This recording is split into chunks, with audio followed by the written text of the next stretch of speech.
Thank you so much, Linda. My name is Kelly, and I am an alcoholic. And I'm grateful to be here tonight, and I'm grateful to be sober. So I'm going to tell you what it was like, what happened, and what it's like now in a general way to the best of my ability without lying.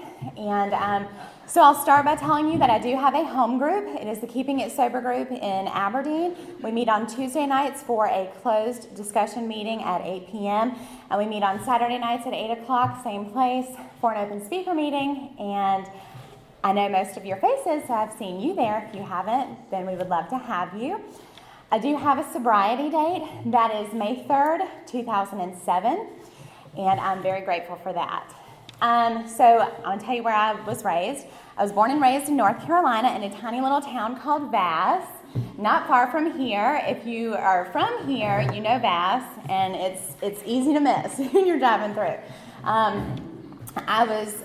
I have two loving parents. My parents are still married today.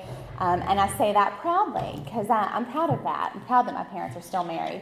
I have an older brother. He is 2 years older than me. And our relationship growing up was interesting. I think of it as just a normal brother-sister relationship. He beat me up. I beat him up. And we never really got along, honestly, until we started drinking together later on, as I got older. My parents partied hard. They partied like rock stars. They loved to drink. I was raised in an environment where, there were a lot of bonfires, a lot of loud music, a lot of falling down drunk behavior. There was alcohol in the home all the time.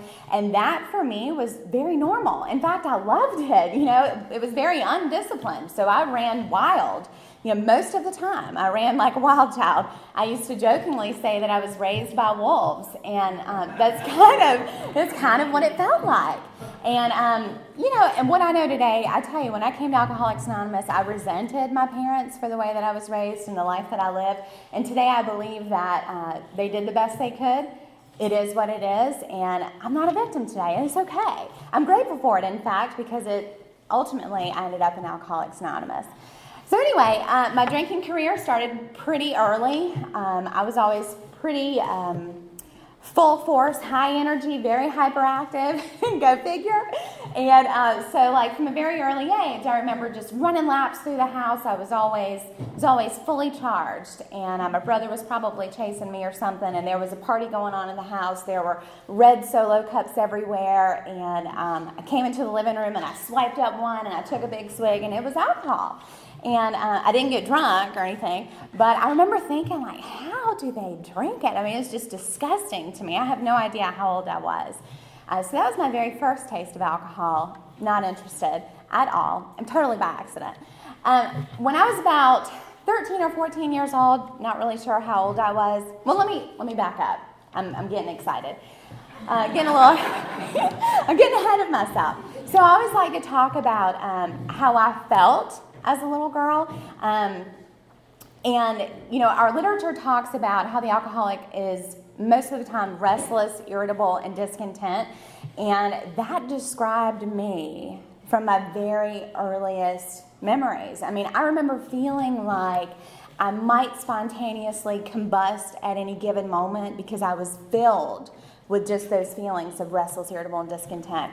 I believe by the time I took my first drink, if I had not have had alcohol, I believe that I would have either taken my own life or someone else's life or blown up the school or done something to that effect, because I just felt that way.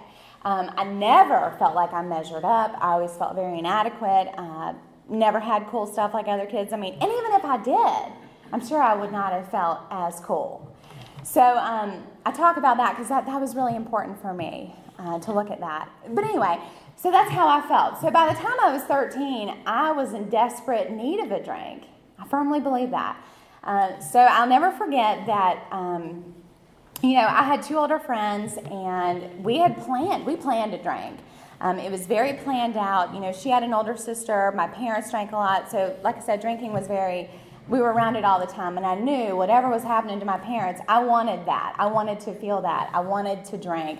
So my friends and I, we planned to drink, and we lied. We were lying. I'm staying with her. She's staying with me. You know how we are.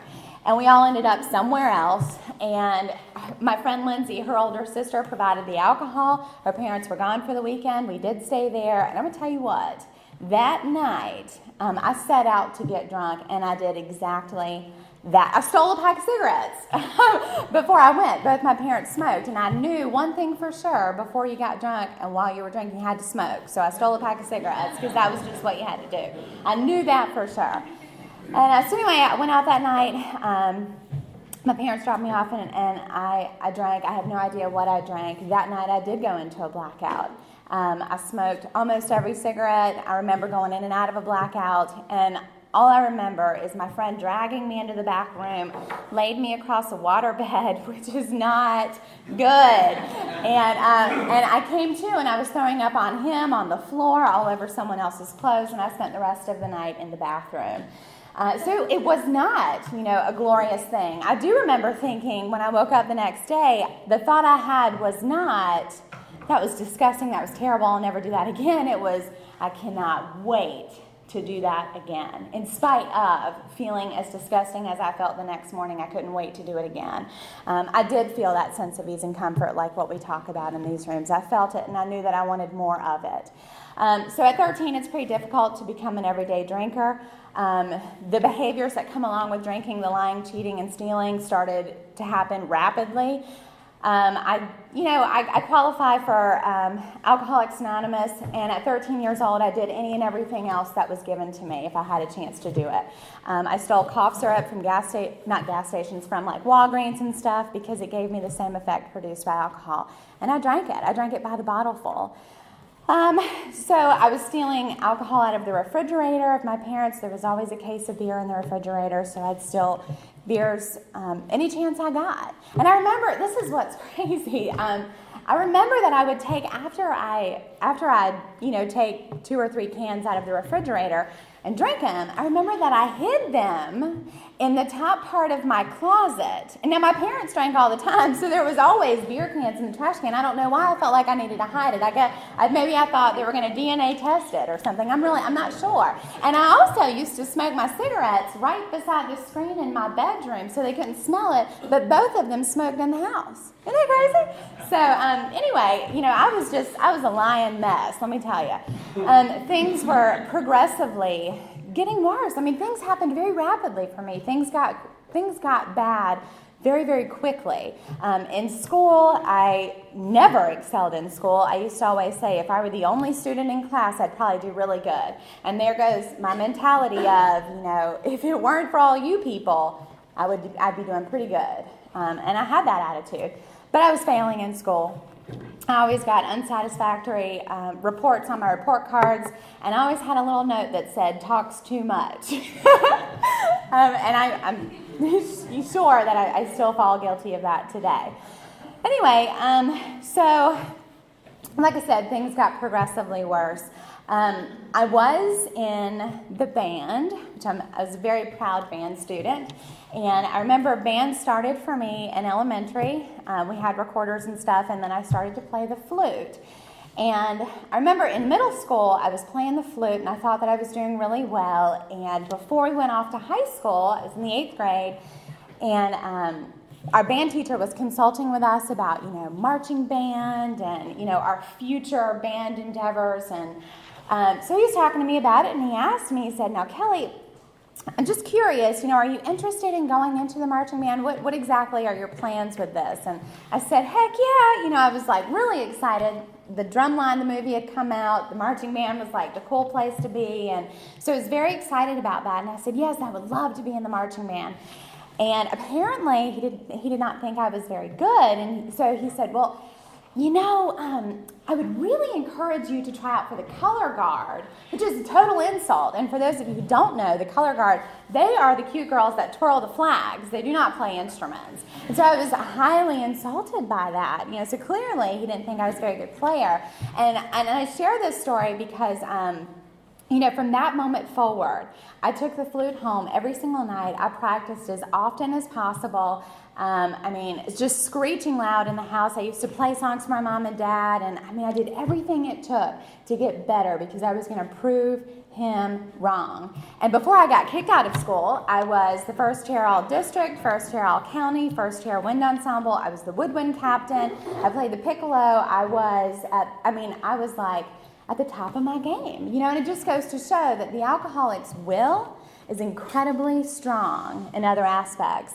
But then you put alcohol in that, and I can't control my alcohol at all. And ultimately, alcohol stripped that away from me. I lost many opportunities with the band as a direct result of drinking. My drinking got to the point where by the time I got to high school, I did not, it's a really exciting time when people go to driver's ed and they're turning 15 and 16 and they start getting excited about driving. And I couldn't stay sober long enough to attend a driver's ed class. It was at the bottom of my priority list. I was not excited about that at all. I wasn't interested. So thank goodness I didn't get my license until after I got sober, and it probably saved my life and many other people's lives, by God's grace. I didn't save my life. But anyway, so I wasn't excited about driver's ed. I remember I got into a relationship with a guy just because he had good access to booze and other things. There's nothing else, involved in that relationship. But him and I were dating, and he was a couple of years older than me, and he invited me to prom.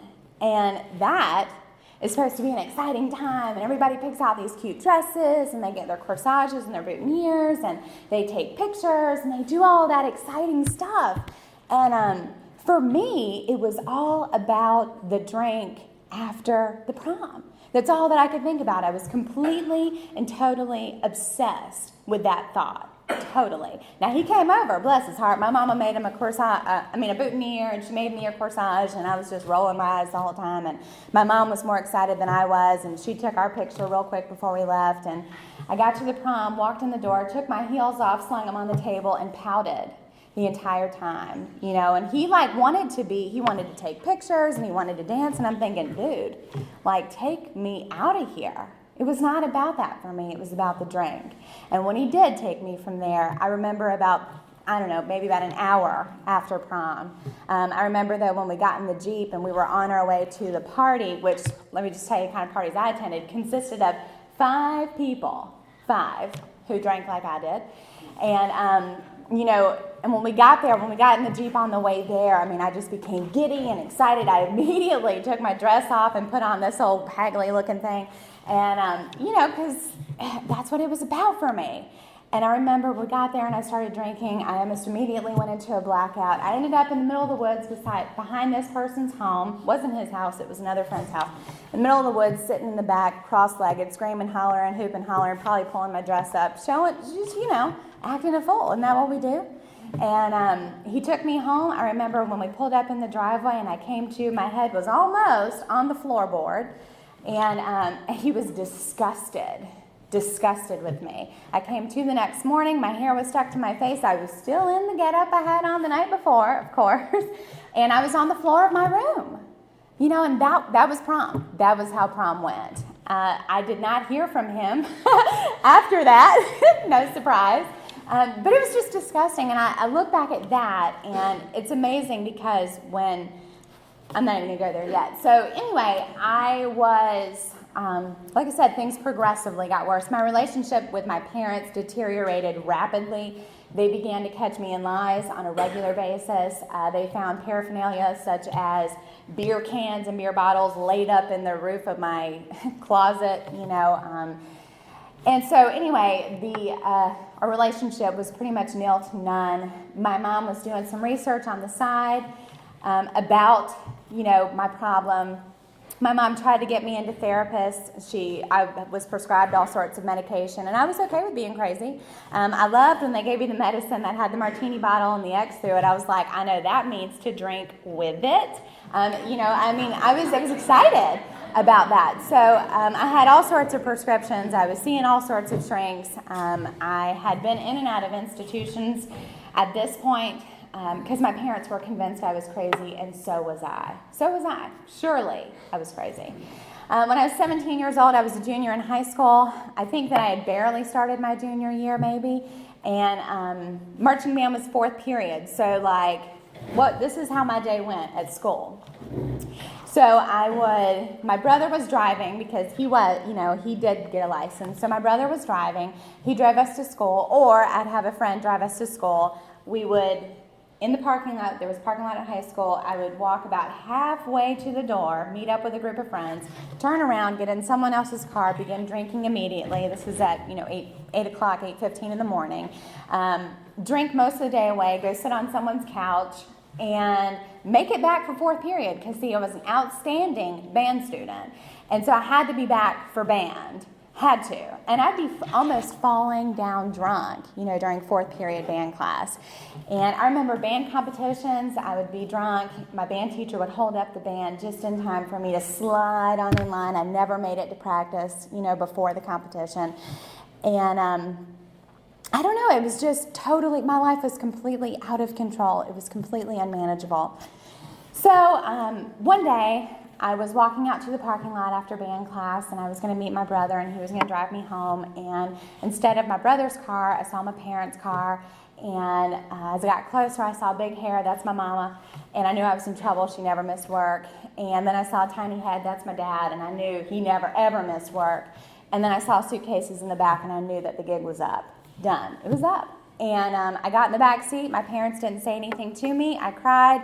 I knew that my life was over for the rest of my life. I thought for sure I was on my way to an institution again. I had no idea what was in store for me. They took me up to Moore Regional Hospital, where I was then transported to Holly Hill Hospital for detox because I was underage. Got to be 18 to go there. And from there I went to an adolescent treatment center. And let me tell you, I was baffled, because I did not think I needed to be in a treatment center. I did not have a problem. I was too cute, too young, too cool, whatever, but I certainly was not alcoholic. That was not my problem. And so I was introduced to Alcoholics Anonymous on October 5th, 2005, and it was a Wednesday night. I will never forget it. I have no idea what the meeting was on, so that lost my memory. But I do remember sitting in the second row, and they were giving out chips, and they got to the white chip, and some kid beside me nudged me, told me I needed to get one, and I thought, sure, why not? And I got up crying like a baby. Not because I was sorry for the things I had done or any of that. I was just thinking, my life is over, dude. This is what my life has come to. Everyone looked like they were 85 and on their deathbed to me when I got here. So I was just totally shocked that I was here. And so I picked up the white chip and I sat down, and thus began my journey in Alcoholics Anonymous, my very first time. The treatment center that I attended was like AA boot camp, baby. And, they encouraged us to get a sponsor, and I did all that stuff. I did.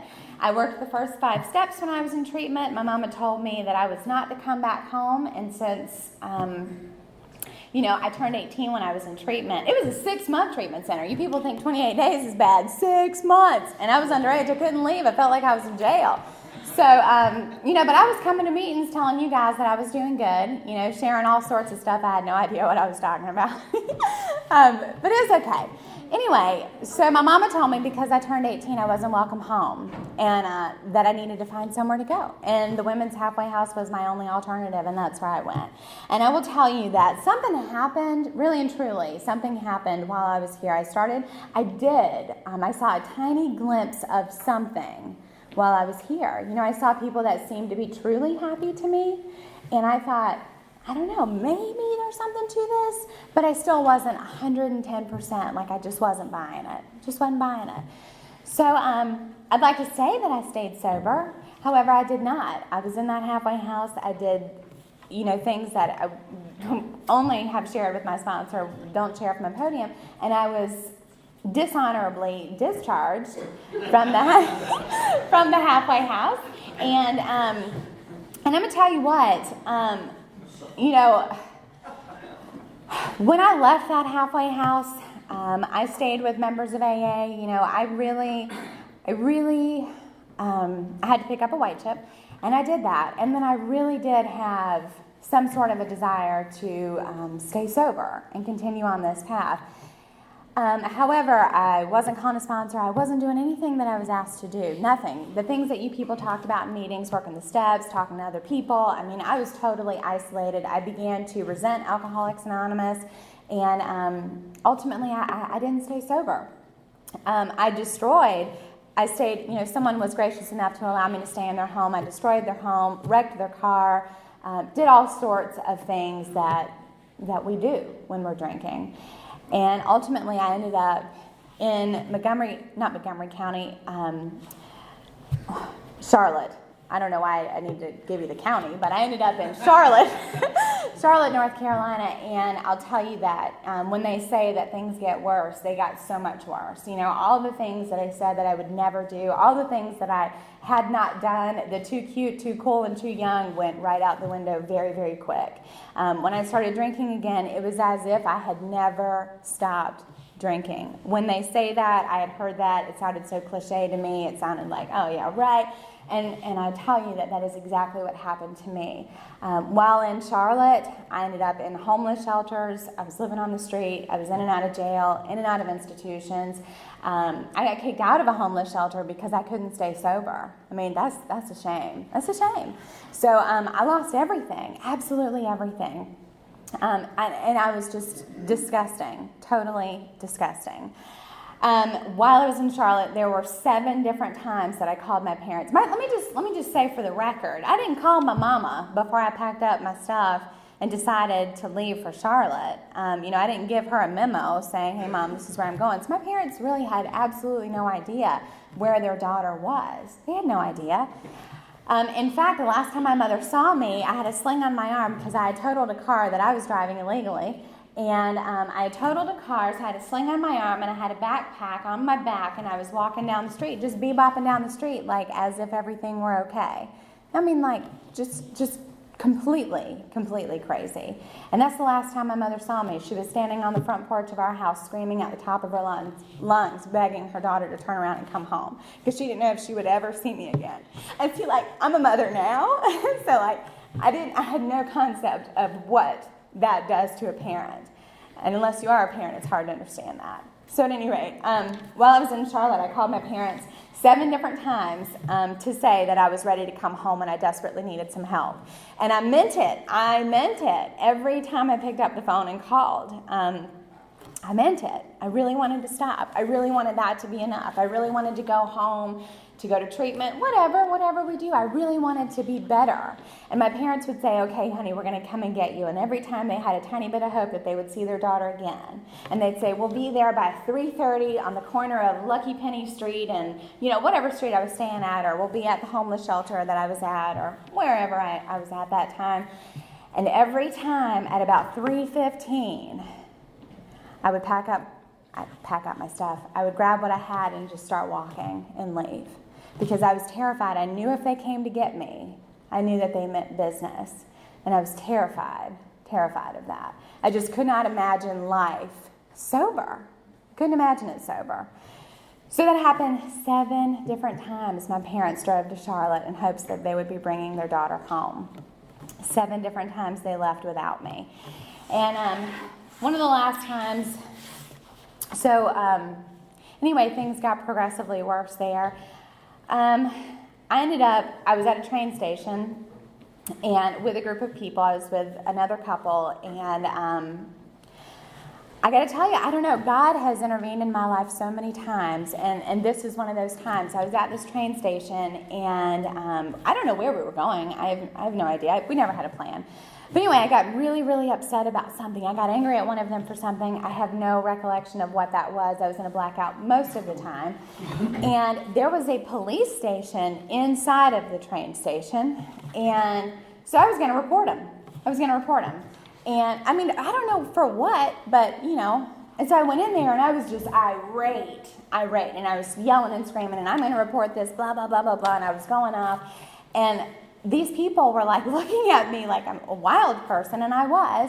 And they calmed me down, and they wanted to talk to me about what was going on, and they asked me my name. And I said, my name is Kelly, and I gave them my last name. And apparently my detective mother who had been trying to get her daughter home, had got in touch with the Mecklenburg County Police and said, if you see this girl, pick her up and bring her home. And of course they laughed her off because they can't do that. I was 18 or 19 years old at that time. And so when they heard my name, they recognized my name, because my mother must have been calling them, I don't know. And they asked me out of the blue, they said, are you hungry? And I'm thinking like, hell yeah, I'm hungry. Are you kidding me? Like, what? And so I said, yes I am. Like, report who? Yeah, I'm starving. And so anyway, they said, okay, well, what would you like to eat? And I said, pizza's my favorite. And so anyway, they ordered a pizza, which took about 45 minutes to get there, or however long they had it, delivered. And so I sat down and ate that pizza. Meanwhile, apparently they had contacted my parents and said, listen, we have her. There's like a moment, we're feeding her. So if you want to send somebody to get her, I mean, it was just God, 100% all day long was showing up in my life right there. And so ultimately what ended up happening is I enjoyed my pizza, and my parents had called for a taxi cab to come get me. I got in the taxi cab. And I had family that lived in Charlotte. My parents were had drove up and were staying at my mother's sister's house, and the taxi cab drove me there. And I'm so grateful, because I truly believe it was a window of opportunity about this big, and it was closing very, very, very, very, very quickly. And had that not have happened at exactly that moment, I don't know if I'd be here today. I truly believe that. So when we pulled up, my mom and my dad were standing on the corner of my aunt's house, and when I got out, my parents just grabbed me. They had tears rolling down their cheeks. My dad told me that he loved me, and it's the first time I recall my dad ever saying that to me. My mom hugged me like she would never see me again. And I was crying. I wanted to be there, a part of me. It was like relief. I felt relief. And so anyway, I'd like to tell you that I stayed sober. I came back to Aberdeen, North Carolina. My mom on the way home called a member of Alcoholics Anonymous and said, hey, we got her. And she was very excited, and she had all sorts of hopes for me, and I truly, truly, truly intended on staying sober, and I desperately wanted to stay sober, and I needed to stay sober. My life depended on staying sober. And I got back, and after about 2 weeks of being here, my mom, by the way, took me to a meeting of Alcoholics Anonymous every single night, regardless. And so I came to meetings, and I picked up a white chip, and I saw you people, and I told you that I was good. I didn't get a sponsor, wasn't willing to do any work. I was grateful for a roof over my head, and I was grateful for a little bit of food in my belly. And about 2 weeks later, I called a friend, and I said, hey, listen, I would love to just, have a few beers, knock the edge off, whatever. And I meant that. I meant it. Just going to have a few. I can't ever recall a time in my life where I ever have just wanted a few. But this time I did. I just wanted, because I knew if I drank too much, I take it a little too far and I go over the edge. And I knew that. But I just wanted to have a few. So I called him, and he was like, yeah, sure, whatever. He's ready. And I got over there. And my mom had built up a little trust in me. She believed after that horrific experience of living on the street, she believed that surely, I was just going to go hang out with a friend, and I'd be home and everything would be good. And I got over there was 40-ounce beer, cracked it open, and before I even finished it, I went into a blackout. And that had never occurred before, ever. I came to, and I don't know, I'm sorry. So I came to, and I don't know how long I was out. I have no idea. I was on the floor of this person's apartment. I was in someone else's clothes. My hair was stuck to my face, and I was just a disgusting mess. And I came to, and I was just baffled. How did that happen again? And the worst part, my mother was standing in the doorway of his apartment, just looking down at her daughter, just with absolute disgust. And I had nothing to say. All the other times that I had encountered my parents again after a bender, I always had a whole bunch of stuff to say, and a whole bunch of excuses and reasons why this would never happen again, reasons why it happened to begin with. And this time I had nothing to say. And when I talk to her about that now, she says, Kelly, everything in me wanted to leave you for dead, because I was so disgusted and I was so done. I was so done and just exhausted. And I felt like, I wish I felt like I wanted to be dead. I didn't want to wake up and face the world. So my mom poured me into the backseat of her car, and she drove me home. And I'll tell you what, I have never felt worse.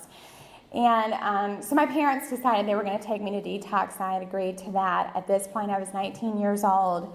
My dad drove me to Moore Regional Hospital. I got there. They told me that there wasn't a bed available. And I was just horrified. I was horrified because I knew that meant that I was going to drink again. And so I started screaming and yelling. I was throwing rocking chairs down in the waiting room. They threatened to call police. I left. My dad happened to be circling back around. He picked me up, and my mom and dad detoxed me on a mattress in their room on the floor. And I'm so grateful for that. And they just watched me in terrible pain. I was very, very sick. I was just a disgusting mess. I could hardly even carry myself to the bathroom to pee.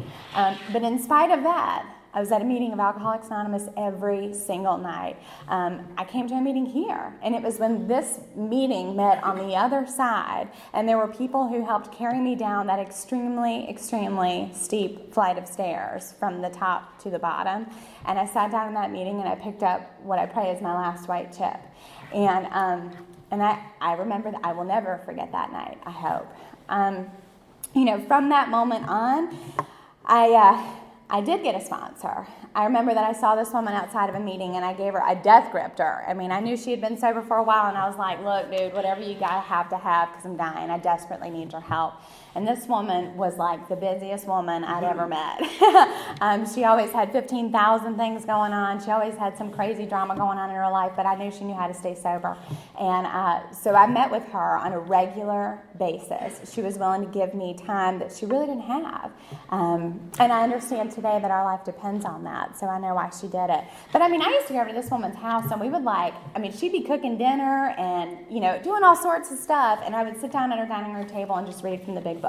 And she would listen, and we'd talk about it, and it was awesome.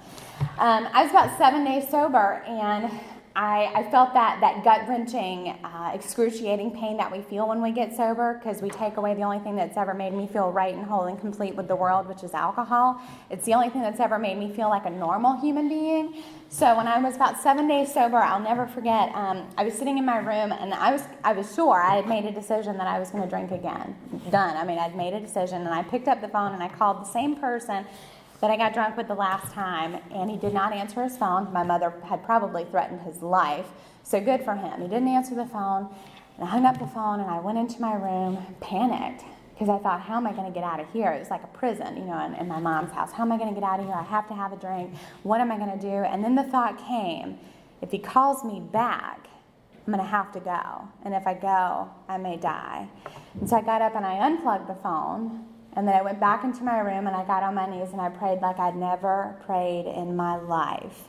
I was not raised in a church, so I really didn't know anything about God or a creator or any of that. The only time I'd ever heard of God was at a funeral. So it was always a very sad time, and I'd heard you guys talk about a God, but I didn't have one in my life. And so that night I decided to pray, and I prayed with everything in me, with every fiber in my body. And the prayer that I prayed was, God, please help me. Please help me. And that night, I felt a sense of peace and a sense of comfort and a sense of love that I'd never felt in my life. And the obsession to drink was lifted from me that night. And I used to be really, really ashamed of that. Isn't that weird? I used to be ashamed of that and embarrassed to share that from the podium. But that's my story. It's the truth, and that's what happened to me. And I'm very, very grateful for that. I experienced the presence of God that night. I truly believe that. So the next morning I got up, and so I was really excited about that, and I painted all sorts of awesome stuff on my walls, and and I was shouting it from the rooftops, and I floated into the living room to tell my mother what had happened, and my mother looked at me very strange, and she said, honey, have you taken LSD? I swear to God, that's what she said. And I was like, no, I swear, and I was really excited, and but about 2 weeks later, my mom came to me and she said, honey, I believe you. She said, I don't know what happened to you, but I believe you because I see it in your eyes. I believe you. And so that was a beautiful thing, and I love sharing that today. So anyway, like I said, I started working intensively with this sponsor, and I was going to meetings every single night, and I was praying on a regular basis as advised by my sponsor. My sponsor eventually came to a point where she encouraged me to get involved with a big book study. She said, if there isn't one going on, start one, ask people to help you, because she didn't have the time. There came a time where she didn't have the time to go, page by page with me through the big book, but she encouraged me to find people who did have that time. And so I did that. I got involved with a group of people. There were probably, I don't know, maybe 12 or 15 of us every Thursday night at 6:30, and we started going through the big book, word for word, page by page, paragraph by, and we did that. And I worked the steps that way with a group of people and also with my sponsor. And it was a beautiful experience. If you haven't worked the steps yet, I encourage you to get a sponsor and do so. That was the only way that freedom could happen for me within the inside. I was relieved of the bondage of self, all those things that bonded me. So I did that. I was about, 3 minutes sober. No, I was about 30 days sober. And I started making googly eyes at a cute boy across the room. I don't recommend it. It is part of my story, however. And me and this guy became very good friends. I also got actively involved in a home group. They grabbed me up and told me that I was going to be an active participant in their home group. So I did so, and I'm very grateful for that. It's still my home group today. This guy, Mr. AA is what I used to call him, was also a member of that home group, and we started dating, which is I have never done that in my life. Dated someone, we always jumped in the car, had sex, and then planned our marriage, and then, went from there, and, so, you know what I'm talking about, you're laughing because you did it, but, yeah, so me and this guy, started dating, and we did things in groups. We did things with groups. Our relationship, in spite of me being about 35 days sober, to be precise, in spite of that, we did not keep it a secret. My sponsor advised me, she said, honey, if you're going to be in a relationship, I will sponsor you through that. She said, I'm going to tell you, I do not recommend it. She said, but I'll sponsor you through that. And if it falls apart, I will be there with you to pick it up off the floor and keep walking. She said, if you stay sober, you'll be all right. And I firmly, firmly believe that. So we did that. And she said, don't live a lie. Don't live a lie. If you're going to do it, don't lie about it. And so it was very, very open in Alcoholics Anonymous. We did things with groups of people, and it's almost been 8 years, and we're still married. So it worked. Thank God.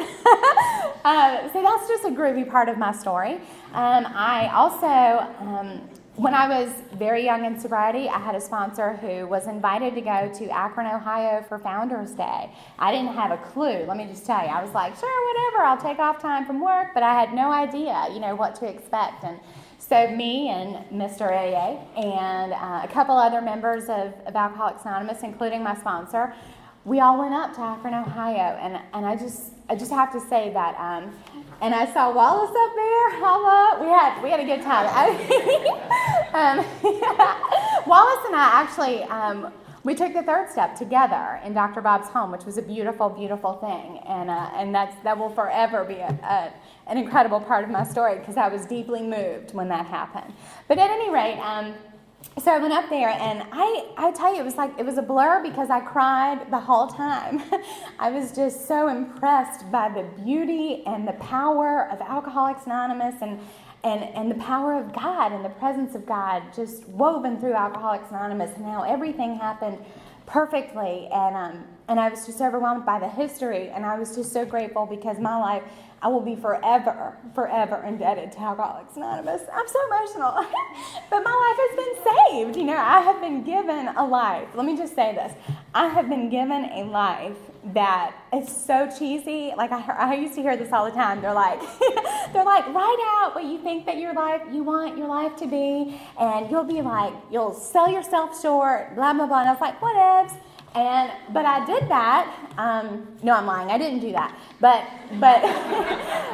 in my head, I had a plan. I had an idea of what I thought my life would be. This is true. And I just thought that I would settle. That I would just be okay.